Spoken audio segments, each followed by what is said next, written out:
Yes.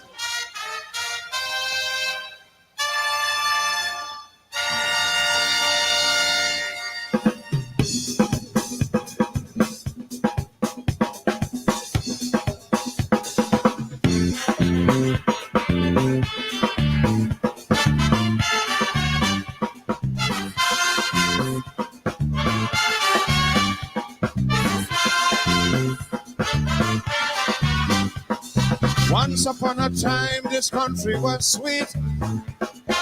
People could align freely on the street. Whether was north or south, you could always walk without the fear of molestation and intimidation. We had no money, but used to live right. People used to be just poor and polite. It didn't matter what. We were always taught you have to honor your mother and father and then love thy neighbor. Now honor and respect gone through the door. Living in a state of undeclared war. Youths are kid like they insane. Parents want to abstain. Shouting out, don't call me name. I ain't taking no kind of blame. Something happened along the way now. Honesty was simply thrown overboard. This is madness. Madness. This is madness. Total madness. Something happened along the way. Morality we can no longer afford. This is madness. Madness. This is madness. Total madness. What's going on in my country, Lord? Tell me what is wrong, I want to know. Hijackers, kidnappers, multiple murderers. Trinidad and Tobago long ago was never, never so.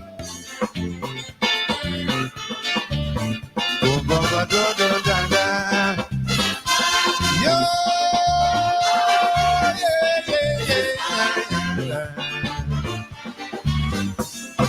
People used to go in to sleep anytime with the window open, no worries about crime. Because the burglarizers, the peeping tops and the mischief makers were all behind bars. Now the murder rate gone up, I ain't telling lie. Like the crime wouldn't stop, don't care how we try. The realization is that the laws of the nation is in chaos and total breakdown. Rationality is no longer the norm. Might well be we need more social reform. Calypsonians do find in themselves in obsessed with sexual act. But allegations can't be used as fact. So not me, I ain't touching that. Something happened along the way. Self-respect seems to have little value. This is madness. Madness. This is madness. Total madness. Something happened along the way when intellect cannot resolve an issue. This is madness. Madness. This is madness. Total madness. What is going on in my country, Lord? Tell me what is wrong, I want to know. Disrespect, contempt, decent people cannot cope. Even the judiciary losing hope in the battle against the crime and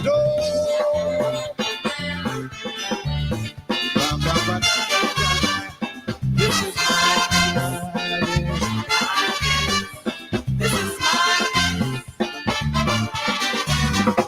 we could make the case here was paradise. No other place on earth was so nice. On land or sea or foam. Once your neighbors string the belly here, you must come back home. Living was easy, now things get so tense.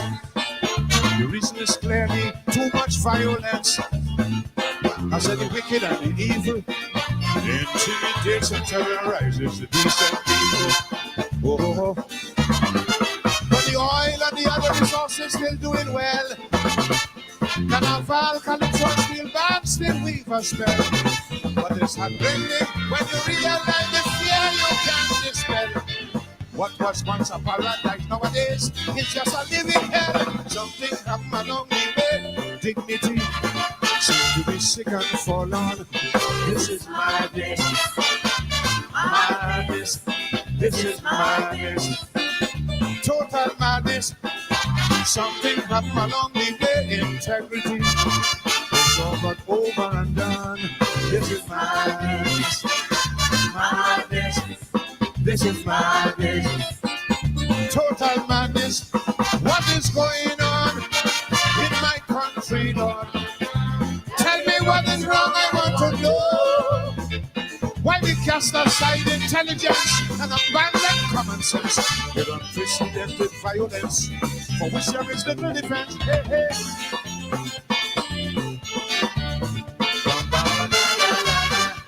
This is madness.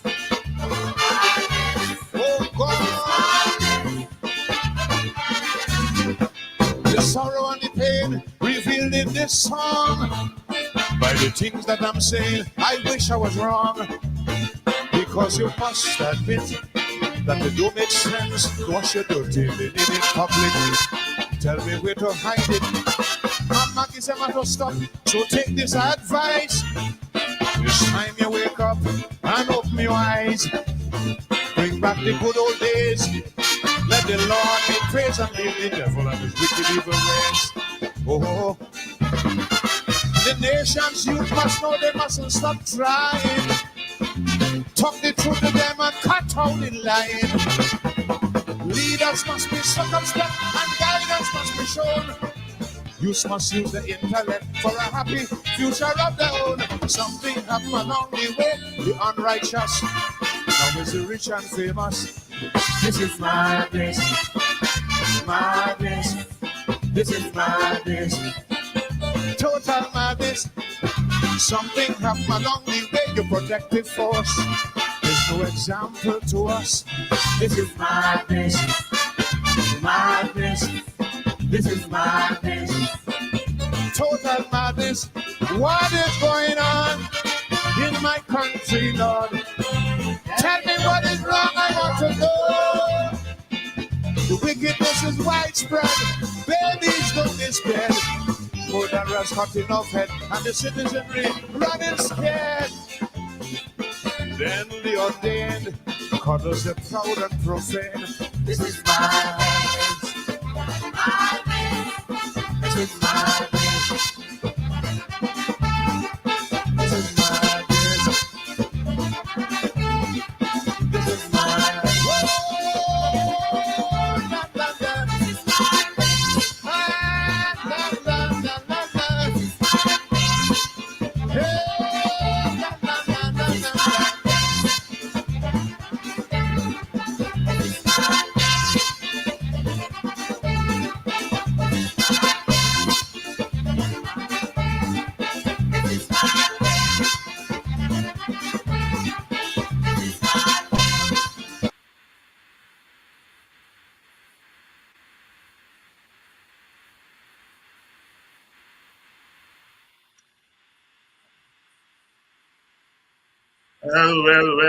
Well.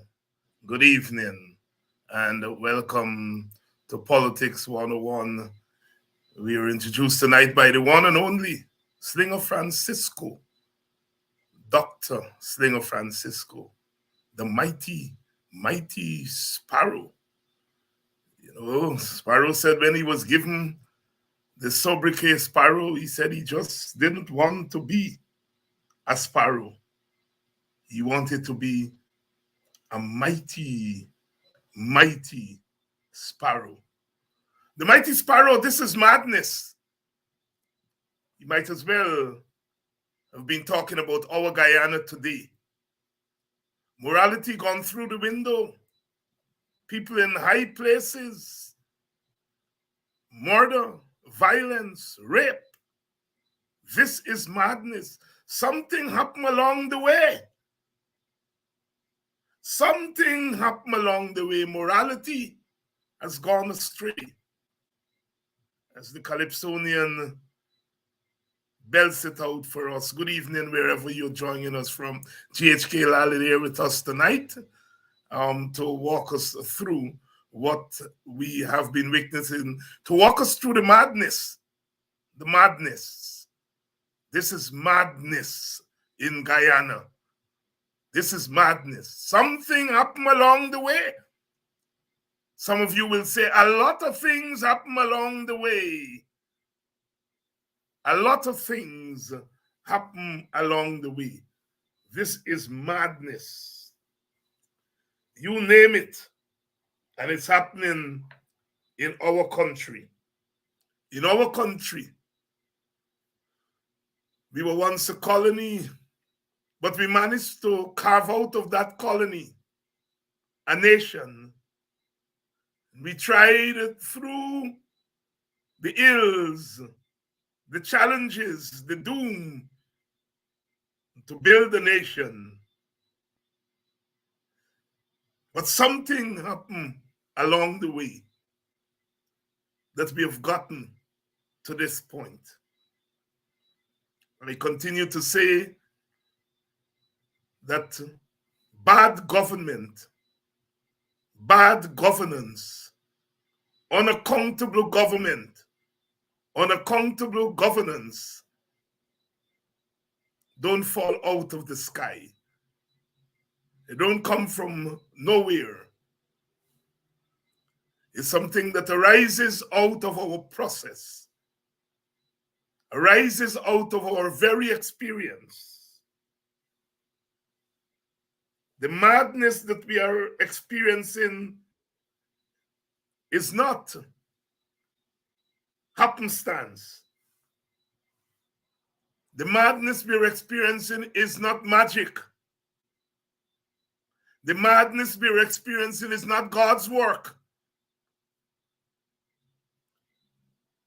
The madness we are experiencing in our country is part of the process. We have two processes happening simultaneously. Our people fighting to humanize and democratize our living space. From the early Amerindians who were here to the Africans brought against their will, to the Indians, Portuguese, and Chinese who came after, in sordid circumstances, we have always fought to push back against madness. But if must be a pushing back against madness, madness finds a way to come back. That process of pushing and pulling is a constant process. At the time of independence, the big prize was the nation. The nation. Who was going to govern and control the nation? And as we move into the 2020s, the big prize was not just the nation, but the nation has now been blessed with unprecedented wealth. And the big prize was who going to control that wealth. That is what we are living through. That's the madness Sparrow is talking about. And in the process of fighting to control that wealth, morality gone through the window, integrity gone through the window, the rule of law gone through the window, the Constitution gone through the window. Men and women in high places choose wickedness over morality. Don't let anybody tell you all that what is going on now is normal. It's not normal. It's as a result of something. And that something is the oil wealth. If you don't believe me, pick up any newspaper in Guyana today. Every single day, there is a story about oil. Every single day. There are stories about rape. There are stories about local government elections. There are stories about one Guyana. There are stories about accident, road rage, and all the stories. But the constant story is oil. Ask yourself why. It's okay for us to talk about whether the PNC is a good opposition, a strong opposition, or whether the PPP is a good and strong government. Those things are not the cause of our madness that Sparrow is talking about. Those things are the consequences of the madness. In many regards, they've become the face of the madness.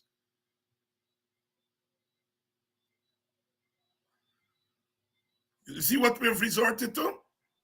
We want a strong opposition, not a change of government. For some people, oh my God, the government is okay. When it makes some mistake, what we want is a strong opposition to be there to correct it.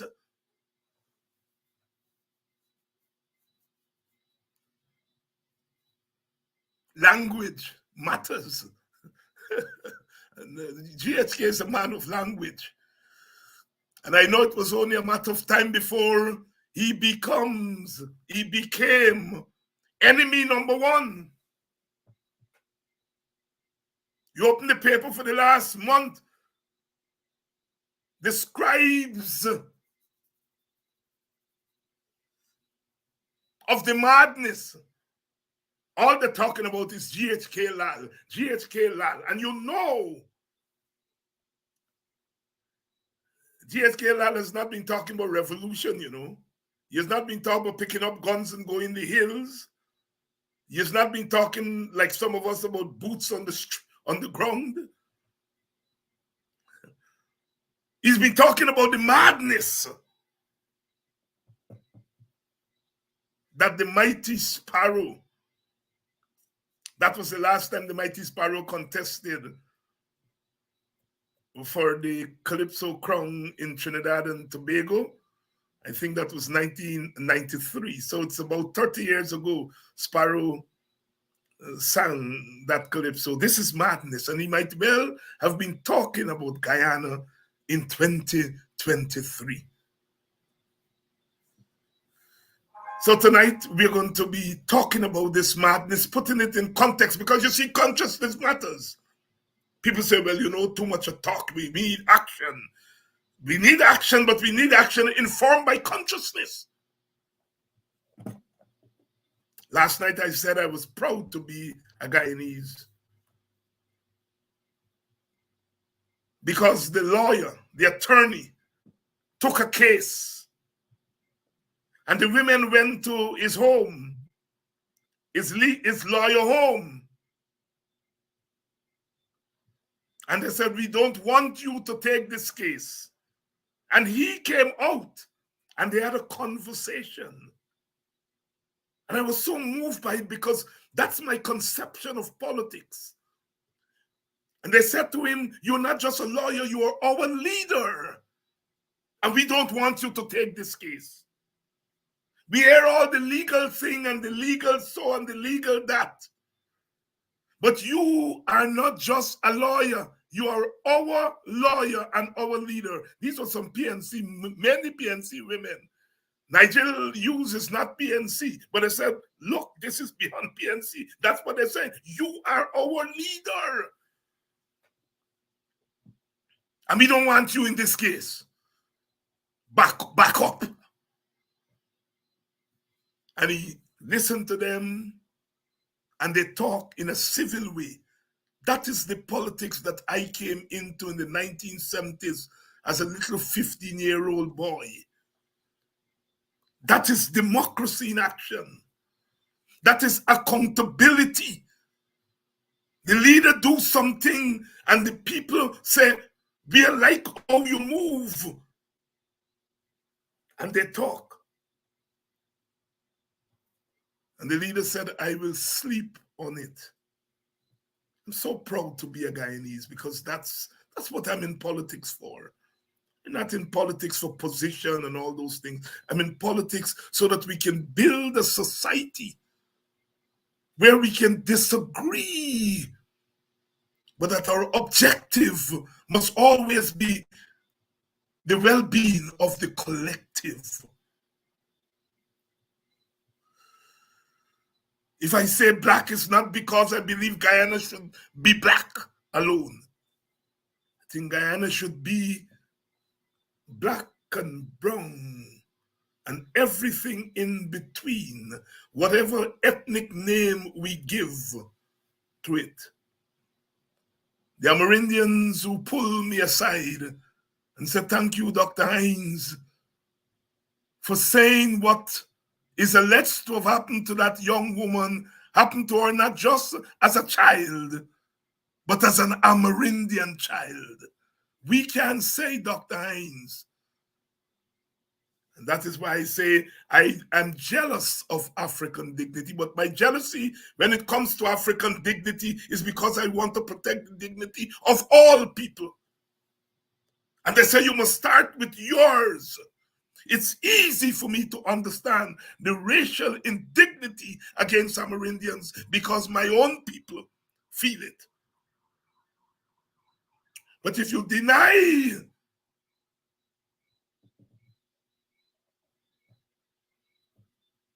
that oppression and discrimination have ethno-racial faces,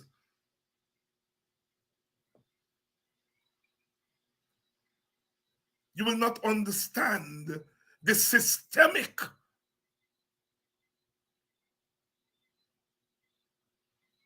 implications of what this minister has attempted to do. It's not just a man, is a man that is part of a living organism. Something that we create when we press our fingers against that ink every 5 years or every 2 years, whatever the election is. We empower that man to protect and defend us from man-made and natural perils. And he took our power and used it against the powerless. That's what we're talking about. That's the madness.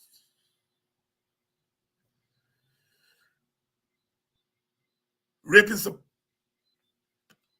personal failure too. As I said, I don't discount that all of us have sinned and come short. And I understand the personal failure if these allegations are true. And I am not overly concerned there about personal failure. I'm not Mr. Morality. I'm concerned there about how that personal failure is a reflection of a political failure.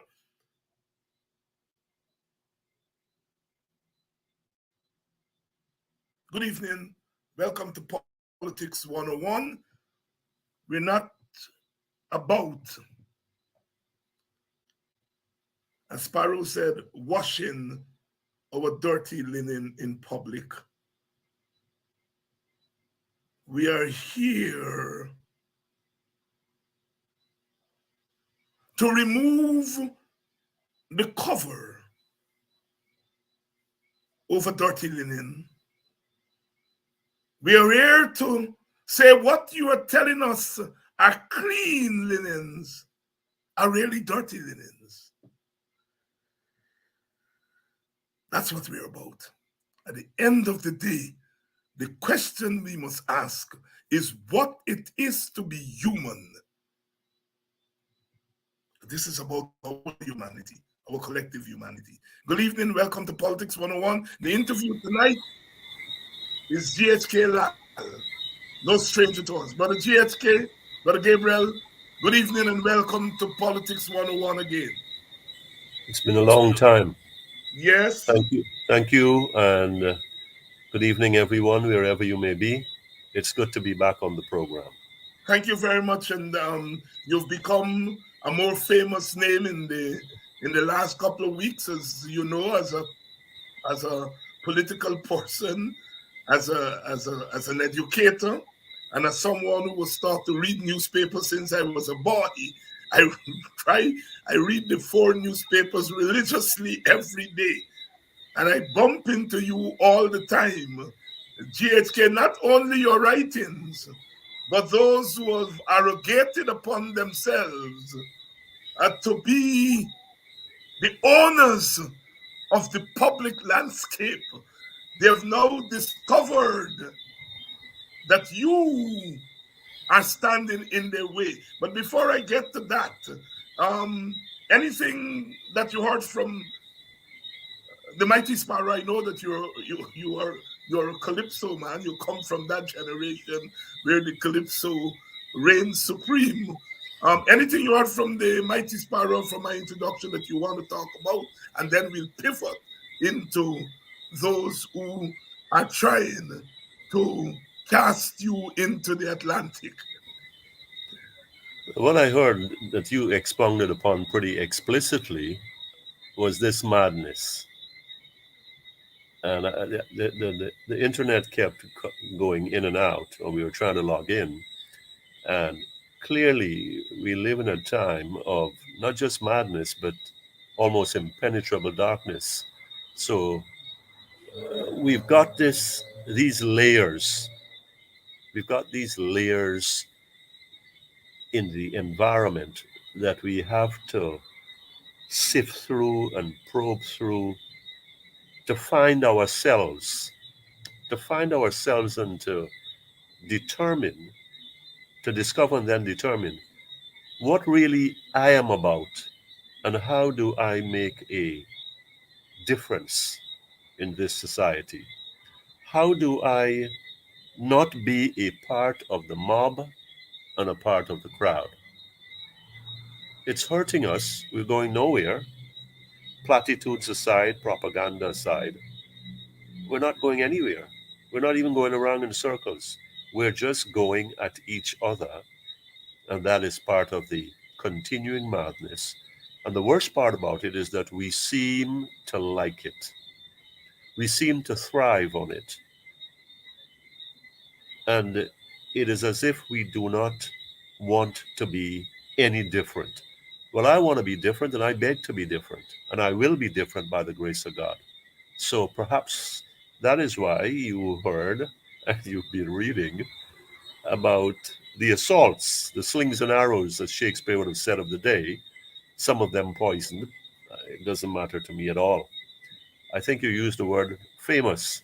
I think I've become notorious in some circles. But we are in a bad place. We are in a bad place as a society, and we're in a bad place as individuals for the most part, because we've talked about this forever. We can tell you about which wise man said it, which scribe said it. When there is silence, then evil seeps in and it creeps up. And I can't be silent. I'm sorry, you can't be silent. You've been doing this for 50 plus years. I've been doing it for 25. And so some of us have to keep that sanity, keep that check on our sanity, be the nation's sanity. And if I'm going to arrogate that to myself, then I'm comfortable doing that. And you should be too, the few of us who are doing that. And if we are going to be part of the conscience that is pricked, that is concerned, and that has to speak to where we are, to overcome this madness, to overcome this darkness, this wickedness, these provocations, these assaults, these demonizations, then here we are tonight. Here we are tonight serving our sisters and brothers, and they are all sisters and brothers, whether they hold us as that in that light. So over to you. Thank you very much, and I think well put. And I would like to associate myself with the tenor and the direction that you have framed for our conversation, as usual. That there's the partisan side of all of us, the party that we belong to, the party that we support, but that we must move beyond party, and we must be able to look at our society and look at ourselves not just as um, uh, victims of partisan politics or purveyors of partisan politics, but at the human side of our being. Because at the end of the day and at the beginning of the day, we are first and foremost human beings who are bound together in a space.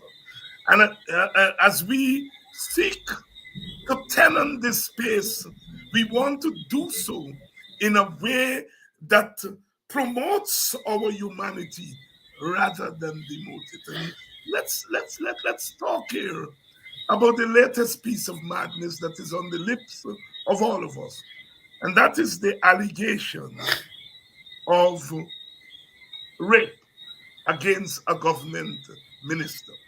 And I say a government minister deliberately rather than calling the name of the individual. Because, as I said, I am not here to pass judgment on anybody's personal failure. I am interested in the political and social failure, the systemic failure. Your thoughts on this development? Well, I'm glad that you said government minister. I think that affords the person against whom the allegations have been made the dignity that is due to him. If you notice, I have a tendency to come out in public very early. I do not wait and test the wind, spit on my finger, and then test the wind to see which direction it's blowing in. I stake out a position and I say, this is where I stand. And I came out and said, look, innocent until proven guilty is not a concept. It must be our heartfelt reality. I said that because what is due to this government minister, this man, is what we would want for ourselves, quite rightly. Therefore, it must be given to him. Having said that, good Lord, this brother, and he is that, let there be no mistake. Going back a moment to what you said, we are not first PPP men or PNC men or WPA men or AFC men or some other kind of man or woman. We are a man of a child of God first. Whether we believe or not, we are a child of the universe, each one of us. And that is what must supersede all those other partisan callings, visions, embraces. So, this brother, he has accumulated a history, not an alleged history, a very visible history, parliamentary and otherwise, local and from other sources. Good Lord. My grandmother used to say something. Show me a company and I'm going to tell you who you are. And I think she get it from she grandmother. So what I'm saying that and why I mentioned that is where is the brain trust? Where was the brain trust? Where were the women? Two of whom are Catholics like me and are in the cabinet. Where are they? Where is one who's my neighbor, physically my neighbor, officially in our official residence? Couldn't they have said something and said, well, we don't stand for this kind of nonsense. This is before this current allegation. And really, we need to come down hard upon this, and there's not going to be any repetition of this in any way, in any form, in any place. But because if there were the circling of the wagons, not now, all for one and one for all, and silence prevailed, I think we have what we have as alleged. As alleged. Because if you give me a rope before I hang myself, eventually I will hang a few people. And I think that is what could have occurred in the far reaches of our country. And not just in the instance as alleged, let's be careful here, as alleged involving a government minister. Because I'm learning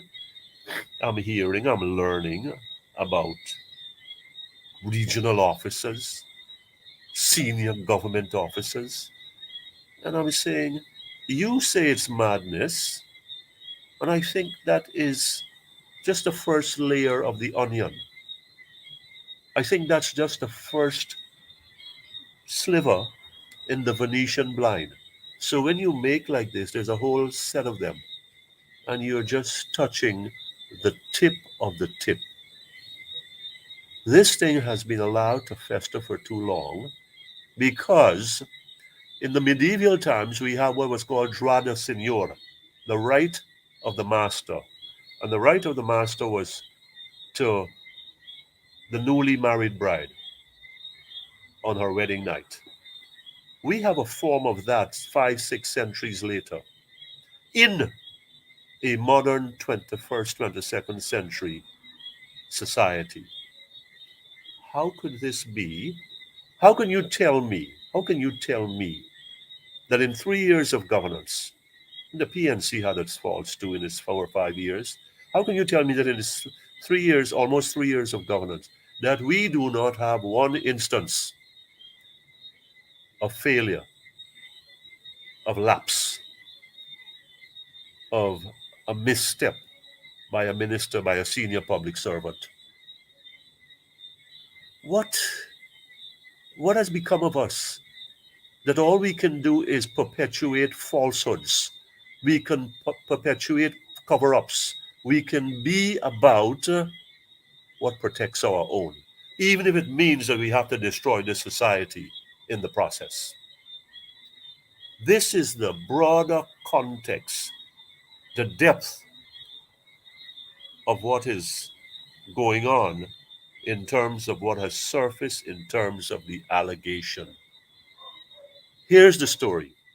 How and when does a minister of the government, any minister, have the cell phone numbers of underage children in his or her cell phone? What is going on here? Will somebody help me? A minister goes, Burnham time, and he goes to a school. I can hear the conversation, the exchange. Yeah, I'll read all your book here. This is serious stuff. Education for poor people and for all of we is the passport to a better life, to a higher standard, to lifting up your parents. And you speak along those lines in fervent terms because you may have come from that context. So you want to see others growing out of it. But now when you go there, and all you doing is fattening your eye on the people, girl, children, and bike children, whether it's the town or the rural areas, we got more than a problem. We've got a crisis, my brother. We've got a crisis that has been allowed to flourish. And people don't see it as a wrong anymore. This is part of the madness. They believe it's a right. It's a right to prey upon the children. Look. Let's be frank here. You're a man, I'm a man, there are women out there and whatever. And we look and we may have, God forbid, an affair, a roving eye, a weakness. But we're dealing with adults. I am not condoning anything. We're dealing with adults. We can deal with that on that level, however we deal with it, aggressively, hostilely, improperly. But we're talking about children here, my brother David. We are talking about children. And we are talking about children not in one community and one family and one school. We're talking about children across that landscape. And that has to be a problem for this country. That is more than madness. That is become a culture, an entitlement part of our due in the olden days, and you were a man of learning, when they got a war, a hard fought war. The generals, whether it's Hadrian or Stalin or Zhukov or whomever, they allowed a couple of days after the victory has been sealed for the troops to run riot, an orgy of pillage and plunder and murder and rape and stealing. Is this not what we have had for the last 3 years almost? I ask my fellow Guyanese, PPP people, PNC people, WPA, AFC people, any Guyanese people, is this not what we have had for the last 3 years, whilst the generals, and we know who the generals are, have turned their eyes and maybe have chuckled to each other and said, boys will be boys. In this instance, we are talking about men, and the victims are children. And at the end of the day, whatever war we have had, we are still a family. I think I've said enough on this. And thank you very much for those words. And, words have meanings, words have strength, but it's up to us to use them in ways that they bring solutions. And that's what we're about here. Good evening and welcome to all of you. Please share the link. I notice some of you are asking others. Please share the link and let them know that Politics 101 is on tonight. And we have GHK Lall with us, walking us through the recent developments. And they are, of course, developments. GHK, it's now 2 weeks and 1 day since the local government elections. Today, my brother commissioner sent me in the email the official results. So I think the official results might have been declared today by GCOM. Local government election, 2 weeks and a day later, the official results are still here. Low turnout, PPP claiming inroads, PNC claiming they've defended their territory. Are those the real stories of this local government elections? Or is there something bigger than those stories? Over to you. Those are subplots. Those are subplots. The money spent is a subplot. The PNC defending its strongholds is a subplot. The PNC not participating across the board is a subplot. Our brother, Vice President Jagdeo, and he's a brother too, I don't think he likes that. Well, he's going to have to deal with that. And he has made his speeches. Oh, look at massive victory and all. Look, I don't expect anything else. Now, low turnout, and what is distinguishing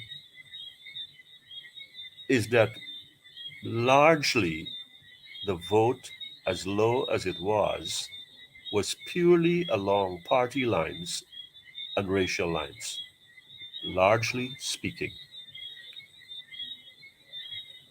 The big picture for me, taking that and extrapolating it into 2 years from now, into 2025, is what does it say about where we are going to be there? The AFC did not compete, did not participate. I don't think the WPA did either. So it was a straight fight. So this is telling me a couple of things. One, the past is prologue. 2020, 2019, 2020 is the prologue to 2025. And I'll have to speak very bluntly here. The president and the PPP talks about one Guyana. If you want to talk about one Guyana, then see what happened to Nigel Hughes when he took the minister's case. I'm going to talk about, and there is one Guyana for you. Secondly, if we hold that line, Indians for PPP and African Guyanese for PNC, then what do we really have here? We have to bring back and suck in that alleged matter that is swirling over our heads, because the battleground becomes the indigenous community. And that battleground, that war, that tussle starts from now, starts from yesterday. If we're going to take 2 weeks and a day to declare or get closer to the official results of local government with low turnout, I don't want to know what's going to happen when we get to 2025 and in national elections. And here is the point that we're the losing segment of the Guyana population is going to have to decide for itself. This is ticklish. This is very sensitive. It's going to have to decide for itself when it needs, when it can endure, when it's ready for another 5 years of what it just went through. I think I'm clear there. Yes. Do we have the stomach for that? We like to talk about capacity. Do we have the moral, the mental and the psychological and the emotional reservoirs, those capacities to absorb the madness, as you call it, as Sparrow said about it, and as a lot of people in this nation are saying, including PPP supporters who are benefiting from their largesse, saying, yeah, it bad, bano it bad. So hear me sing. The takeaway from 2023 local government election, this is a straight fight. Given what happened between the PPP and the PNC and the opposition, however it's constructed, here's the story. Nobody, no Guyanese voter, other than some outliers, has any trust in third parties. And they will come. That's part of our electoral culture too. They will come, but they remember what happened in 2020. Everybody said, I ain't joining the PPP. I ain't joining the PNC. You tell me who left standing, please, sir. You point to one of them. Maybe there is one.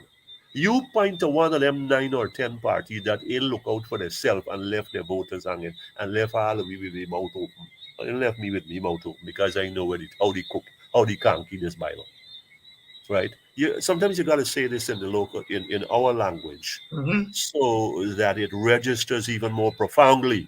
It pierces, because all of those who now are no on the scene then misled us, who misled those who voted for them. So we come to 2025 and we have I see somebody wrote on your screen, we have a serious crisis. We're going to have an even more serious crisis then. We are not talking about governing a nation. We are talking about managing a $1 trillion oil sector. Now listen to this.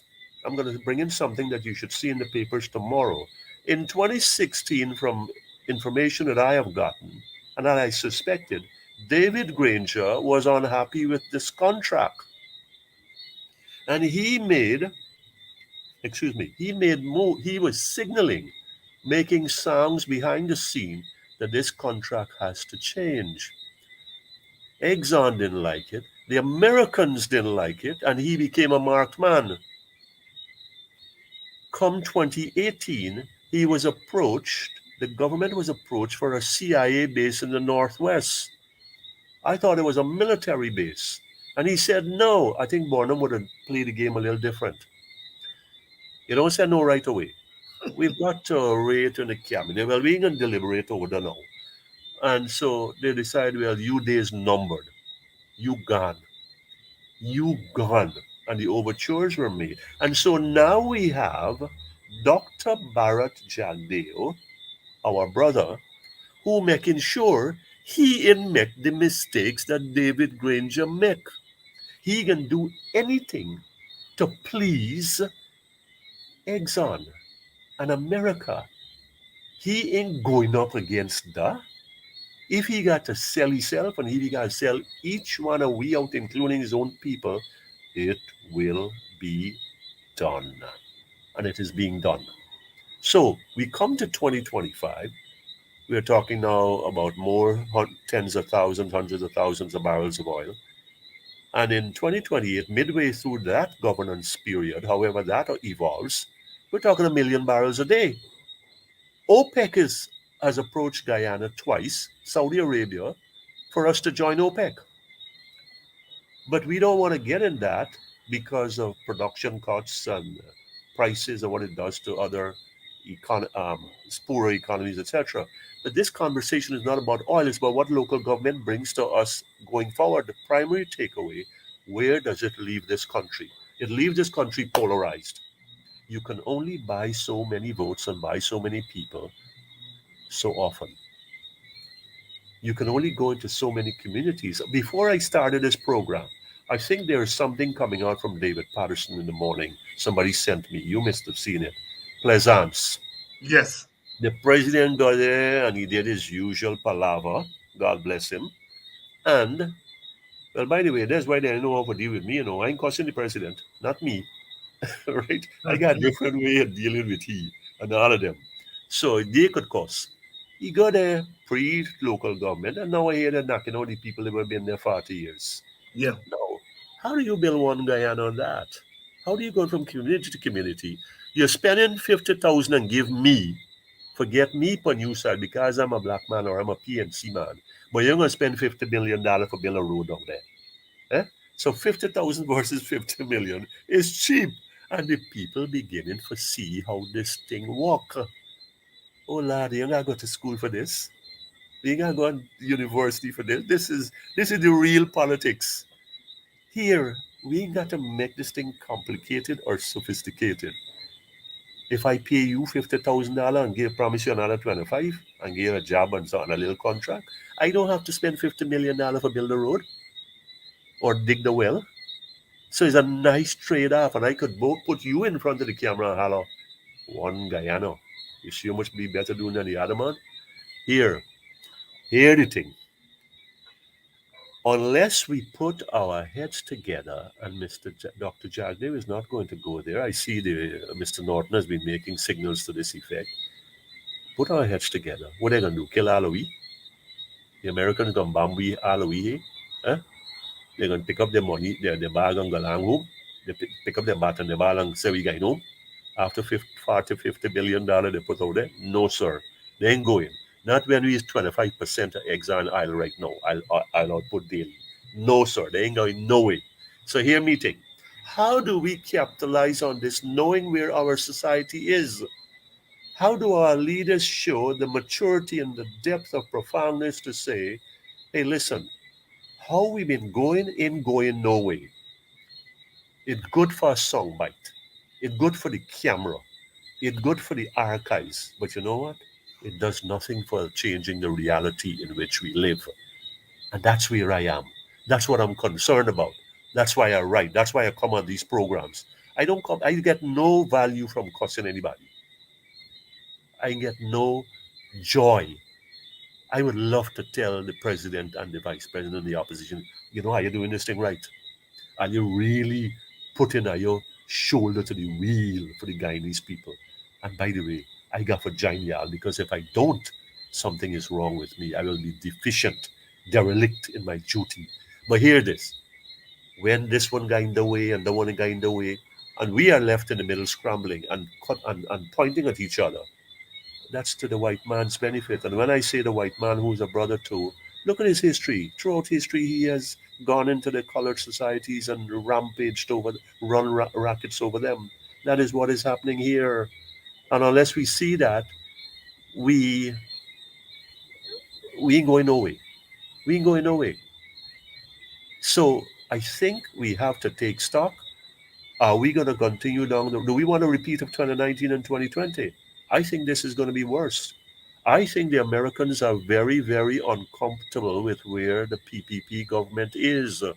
It's made some noises. Jagdeo believes that by kowtowing, prostrating himself to the wishes of Exxon, that they're good. That is a good thing that he doing there in terms of he an exile, not for Guyana. On the other hand, there are all the rest of the stuff. The PPP and its operatives love to talk about rig election. All right, let me hold on there. Let me stipulate to that for a moment.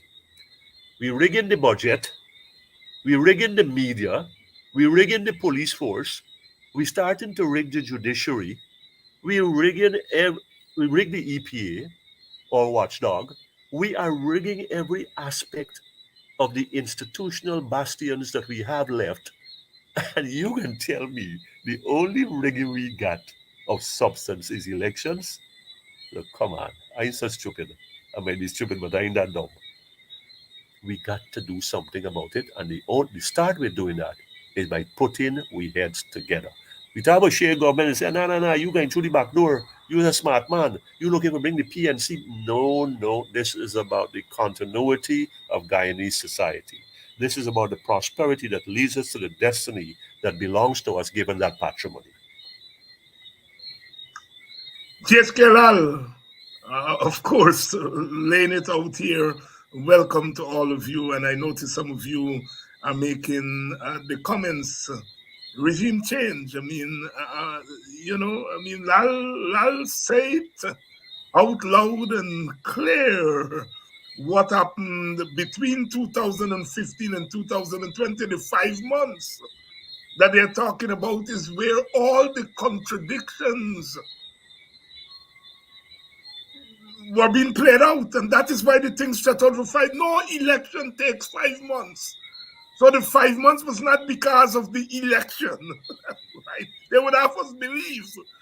If you see Mingo rig an election and you say, Mingo, you ran, and you attempt to rig this election, well then, go ahead. You see Mingo attempt to rig, and you stop him from attempting to rig, well then the election should be over.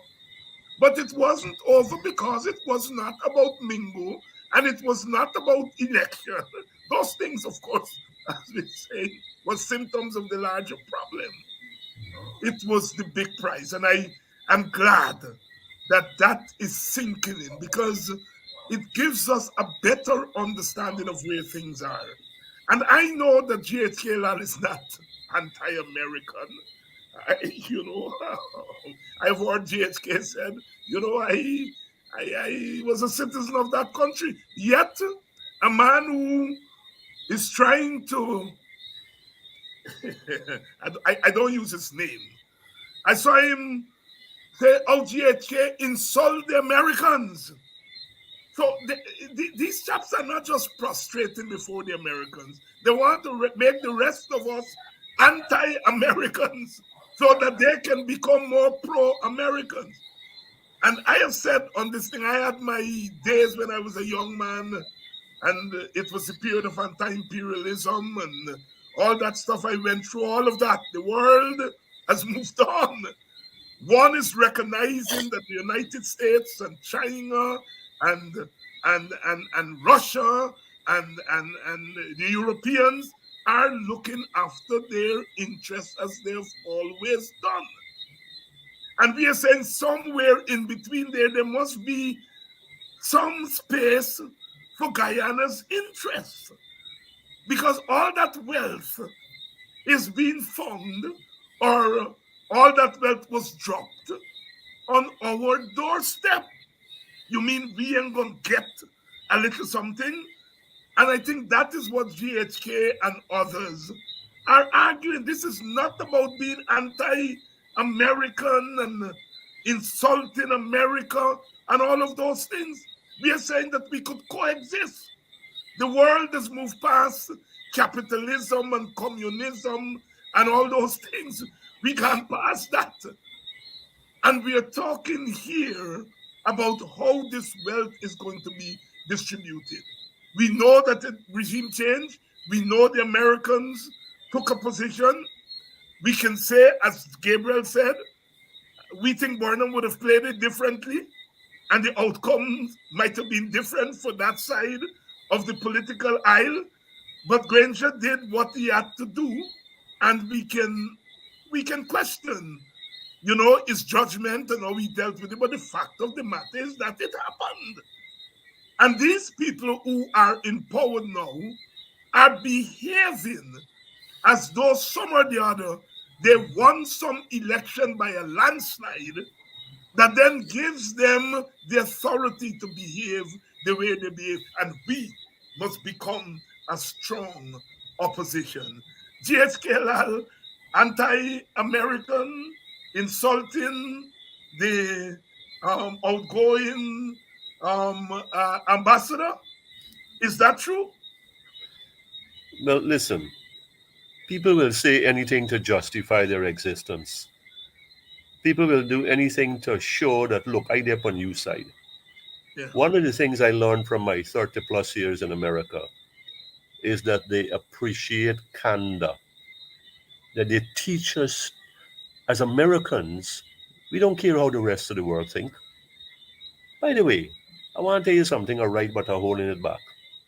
As a youngster, I had problems with Malcolm X, Muhammad Ali, Jim Brown, NFL football great, to name just three, and then coming down the line, Louis Farrakhan, the white devil, and the blue-eyed devil. And I said, them banners, they sharp, these brothers sharp. And they said also, you are robbing me and you are plundering me of my present and my future. And you are telling me to behave myself, to speak in hushed tones. We are fighting for our survival here in Guyana. We should not be begging. And now, as a grown man, hopefully a mature man, I realized these brothers were speaking from the pain of their people. Yeah.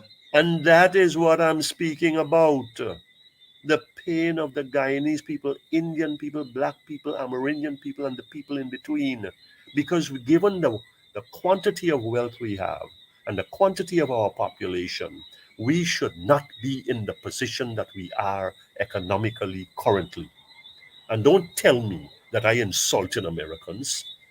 Don't tell me that I am anti-American. 40 years ago, and I have a little some, no, what is this, 20, 30, 40 years ago, 50 years ago. Down with America, down with capitalism, down. Where are those people now? Where are those people now? They calling me anti-American? That is the irony of ironies. They are calling me insulting the American. I said very plainly, it's in the writing. I don't have on social media. I don't delete nothing.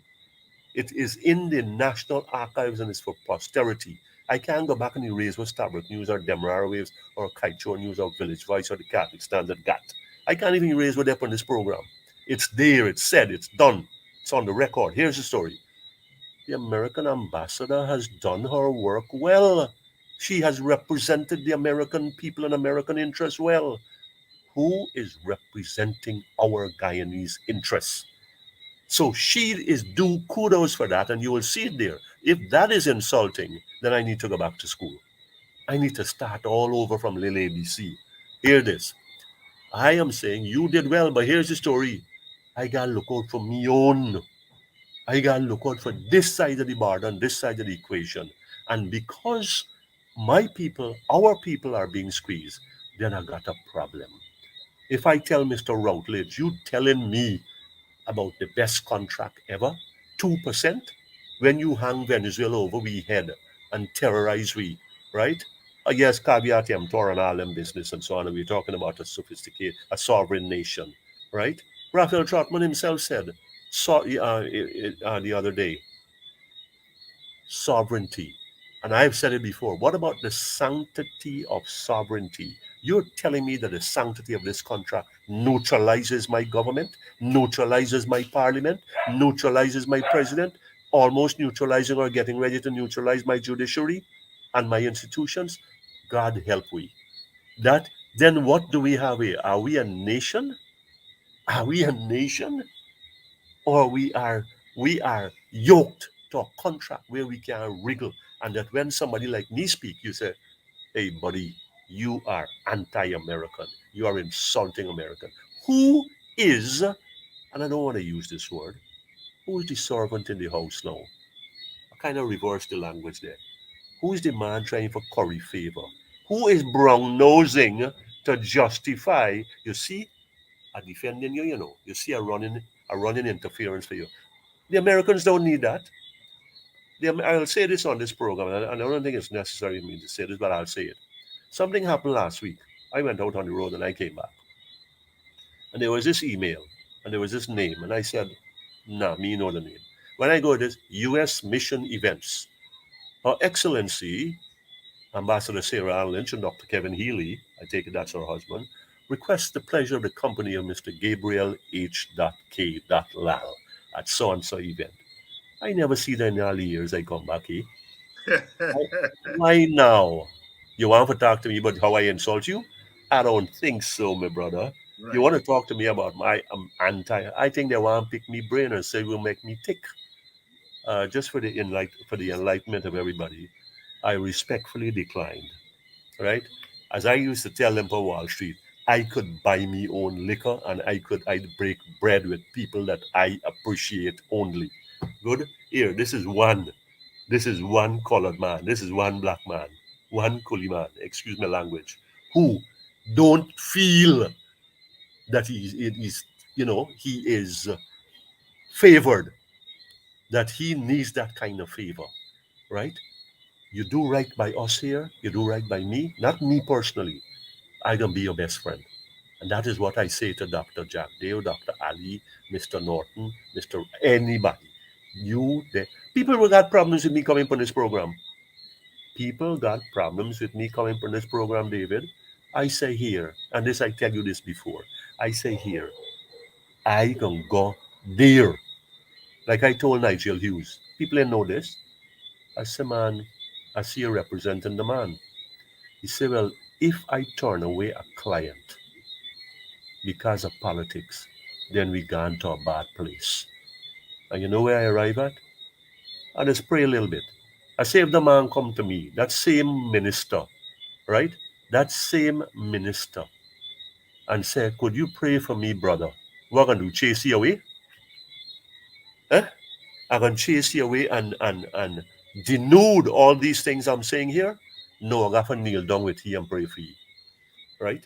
I got to kneel down with you and pray for you. That is what's going to knit this country. That's what's going to heal this country. That's what's going to carry us somewhere else. And by the way, I ain't there for no pulpit preaching here. This is real life, and this is where we there. And this is what we got to do. Right? We got to cut out all the hypocrisy and the insincerity. We got to be about what is authenticity. Look, we could help ourselves. Americans could get something, Exxon. They must get something.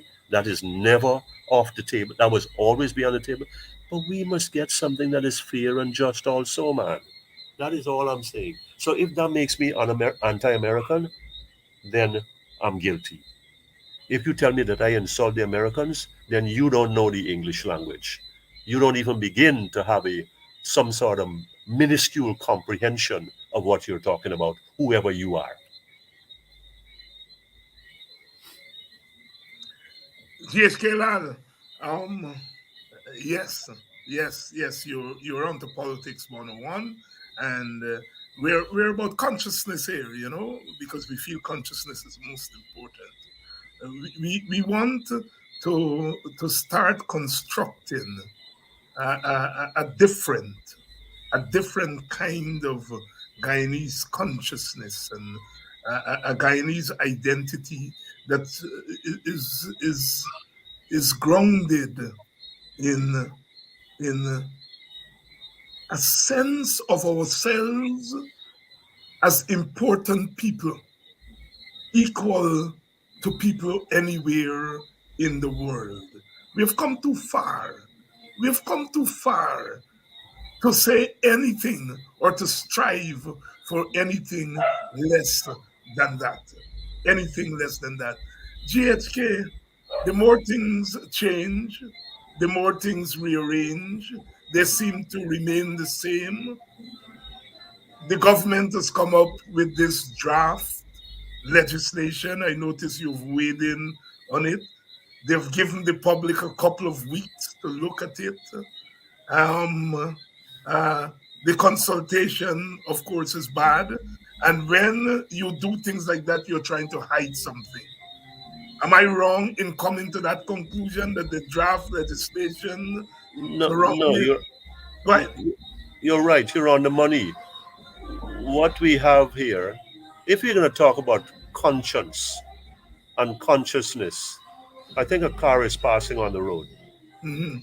If we're going to talk about consciousness and conscience, it starts with not only our sense of ourselves, but with our dialogue, in our respectful dialogue and our respect for the contributions of others. Therefore, you're going to bring out a draft oil bill, an oil document, and put it before the public and say you got 2 weeks. This thing has taken years in the making, and you got 2 weeks.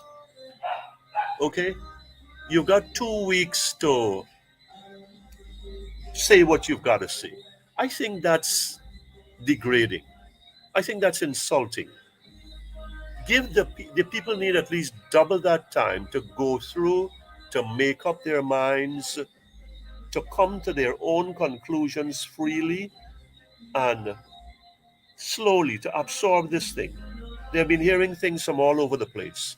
I think they need now to have that moment of sobriety, of peace, to come to grips with what is before them. We have a new oil law, and look at it. Look at it. Right away, there are some things in there that stare at you in the face. Why is it that you can give away the oil blocks without public disclosure? How can that ever be sanctioned? Who sits down? Which genuine set of people sits down, goes through existing oil laws, look at what we've got, look at what others have as a basis, as a starting point, and then leave something out like that? That where your draft oil law is going to be your standing law when it passes through Parliament, it gives you that power to take oil blocks and dispose of them without disclosure. Clearly, clearly there's a problem there. Clearly there's intended skullduggery there. We saw that with the Kaichur and Kanchi blocks. Friends, and Jack Dale said, based on our consultations with the lawyers, no law was broken. He gives away blocks now, or some minister gives away blocks, or the president does, and we don't know, and it's found out later. He can rightly say, no law was broken. You show me where the law was broken. If you don't have the provision in the law, you're not there, nothing has been broken because you've taken care of that in advance. The 10% royalty. You're going from 2% to 10% royalty. Good Lord. And you're going to give the minister the power to waive that? Who really is the minister? That'll be the vice president. The de facto minister would be the vice president. It goes through the cabinet. The cabinet is the vice president. So let's get that straight. So this is a whole puppy show. This law is there as window dressing. Yes, it's got some nice things about it. I like that. I said it. And I'm looking for ways to encourage movement of things. But I also got to point to the deficits, and that's where I am. You're looking to give people 2 weeks so you can rush this process and get it through, ram it home, close it out, make it the law of the land, and then you carry on from there.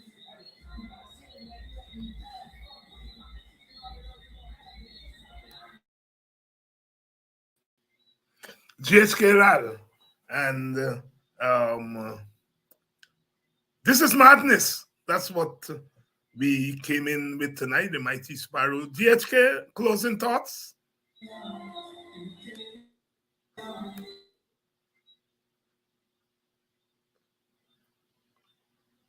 The volume, your volume seems to.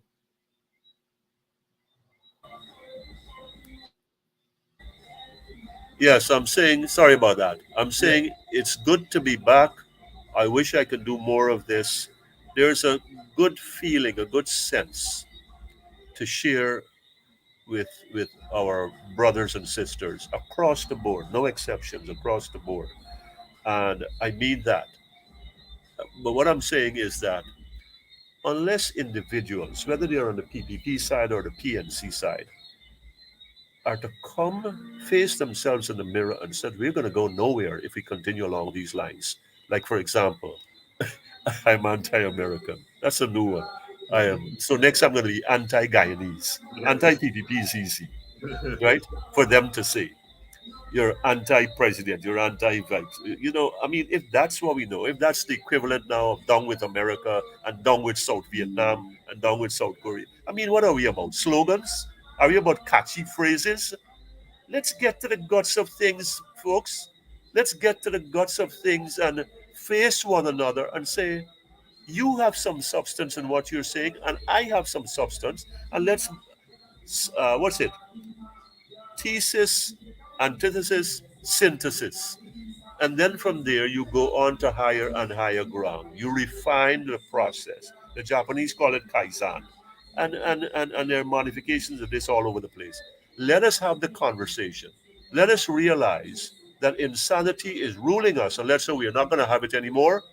And we are going to be, if we're going to be the only sane voices around, then let it be. And I will be part of that process. Thank you very much, my brother, and I will see you in a couple of weeks and continue to do what you do. Thank you. GHK Lall there, of course, tonight telling us a whole lot, as we say in Guyana, a mouthful. And thank you all for staying with us. This is Madness. We'll be back tomorrow night to continue to examine where we are. This is Madness. And intimidation. We had no money, but used to live right. People used to be just poor and polite. It didn't matter what. We were always taught you have to honor your mother and father, and then love thy neighbor. Now honor and respect run through the door. Living in a state of undeclared war. Youths acting like they insane parents want to abstain. Shouting out, don't call me name. I ain't taking no kind of blame. Something happened along the way now. Honesty was simply thrown overboard. This is madness. Madness. This is madness. Total madness. Something happened along the way. Morality we can no longer afford. This is madness. Madness. This is madness. Total madness. What's going on in my country, Lord? Tell me what is wrong, I want to know. Hijackers, kidnappers, multiple murderers. Trinidad and Tobago long ago was never so.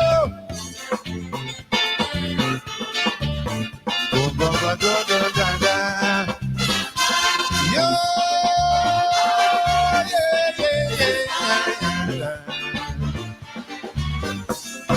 people used to go in to sleep anytime with the window open, no worries about crime, because the burglarizers, the peeping toms and the mischief makers were all behind bars. Now the murder rate gone up, I ain't telling lie. Like the crime wouldn't stop, don't care how we try. The realization is that the laws of the nation is in chaos and total breakdown. Rationality is no longer the norm. Might well be we need more social reform. Calypsonians do find it themselves in them sexual act, but allegations can't be used as fact. So not me, I ain't touching that. Something happened along the way. Self-respect seems to have little value. This is madness. Madness. This is madness. Total madness. Something happened along the way when intellect cannot resolve an issue. This is madness. Madness. This is madness. Total madness. What is going on in my country, Lord? Tell me what is wrong, I want to know. Disrespect, contempt, decent people cannot cope. Even the judiciary losing hope in the battle against the crime and law.